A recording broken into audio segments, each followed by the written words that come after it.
My name is Allie, and I help lead This Is Home Engage Group in Orange Fam. So the thought of giving a snapshot has always been really scary to me, partly because I am really terrible at public speaking, so I'm really sorry about that, but mostly because I never felt like I had anything to say that was big and exciting and worth hearing. Of course, I felt the Lord's presence and seen some growth here and there, and even had some cool Kairos moments to share at Engage Group and Huddle. But looking back over the past 4 years that I've been with NLCF and culminating all of that into a story seemed both overwhelming and fruitless at the same time.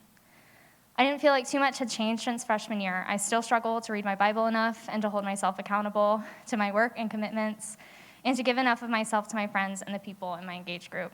When I came to Virginia Tech freshman year and joined NLCF in the first couple weeks, I wasn't expecting to get too much out of being in a college ministry, other than having somewhere to go to church on Sundays, and I especially wasn't expecting to be noticed at all. I came and left silently, and only joined an Engage Group completely by accident when Elena, who was, excuse me, one of the staff members who left with the Penn State church plant, just started telling everyone that I was in soul food, and I didn't even know what that meant. Once my cover had been blown and I had met so many people, I started attending group physically, but did not allow myself to be seen by anyone there. I wouldn't answer any questions, and I definitely wouldn't pray out loud. I was even too embarrassed to write down my prayers or journal to the Lord. Even that space that was just between me and God was still too scary for me because it meant showing parts of myself that I didn't think needed to be seen. The shaping and softening of my heart was not part of my plan, and definitely not by my own hand. I'm really good at avoiding things, like super good, and that was what I was planning on doing with being vulnerable and having hard conversations.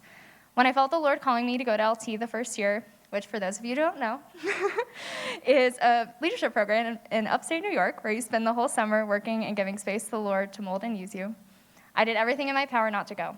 I submitted the application on the last day, and I showed up to the Y without a job, which is literally the one requirement of being in the LT program.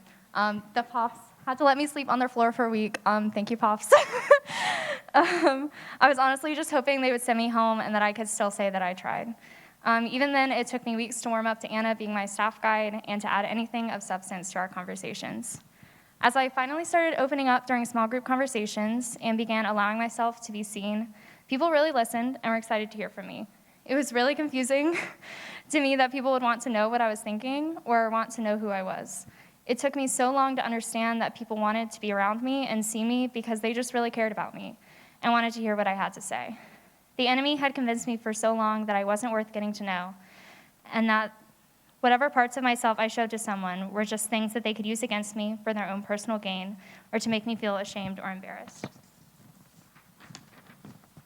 But when I let myself be seen by the people in NLCF and on staff, they didn't run away or make fun of me. As I continued to attend group over the next couple of years, this time taking that chance of embarrassing myself by praying out loud or saying how I felt, I was met with even more grace and felt pursued even more strongly by this community than I had ever before. Even in my shame and convictions, I have felt so held by them. If you're going to NLCF and haven't really gotten locked into community, or you've struggled to be vulnerable, I encourage you to dive in. The Lord will use those steps of faith to transform your life.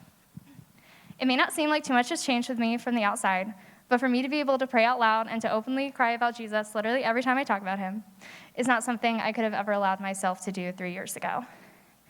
And even the time I now spend with the Lord is so much sweeter and no longer something I dread, because now I understand that he wants nothing more than to just sit with me, even in my brokenness. The Lord is still working to mold my heart, and it's still going to take a lot of convincing for me to believe that the Lord has used me in the ways that he has, or that people hear truth when I pray over them. But I am so much more ready to be shaped than I ever have been, and I have NLCF to thank for so much of that. I'm Allie, and that's my snapshot.